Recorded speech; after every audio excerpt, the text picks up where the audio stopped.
सिंधी अदब ऐं इल्म जी ख़िदमत में सदाईं अॻु भरो लेखक ऐं पब्लिशर सलीम चन्ना। रिपोर्ट मंज़ूर कालरो। बुज़ुर्ग ऐं झुकी तेज़ विखियूं खणी हलंदड़ सदा जवान जज़्बनि वारो यारवे सादगी पसंद इंसान दोस्त सिंधी अदब खे पंहिंजी महिनत डाहप ज़िंदादिली मुशाहिदनि ऐं तजुर्बनि सां सिंगारींदड़ मान वारो दिलबर साईं सलीम चन्ना खे सालगिरह जूं मुबारकूं ऐं सदा ख़ुशि रहण जूं हज़ारे दुआऊं क़बूल पवनि।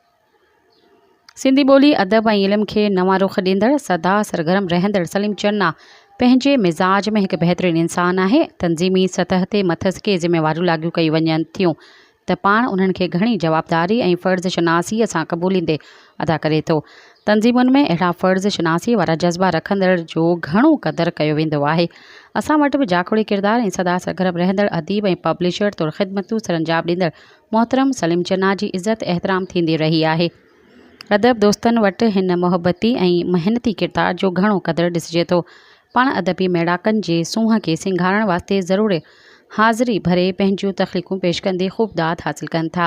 अदबी दुनिया जो वॾो नालो लॻभॻि 32 किताबनि जो लेखक ऐं मरतब कंदड़ सिंधी अदब ऐं ॿोलीअ जे बेलोज़ ख़िदमत कंदड़ भलोड़ शाइर कहाणीकार नावल निगार मोहतरम सलीम चन्ना जी यादगार ख़िदमतुनि जे साराह कंदे खेसि जस ॾिजे थी। रब पाक खां दुआ आहे त खेसि वॾी ॼमार ऐं तंदुरुस्ती अता करे।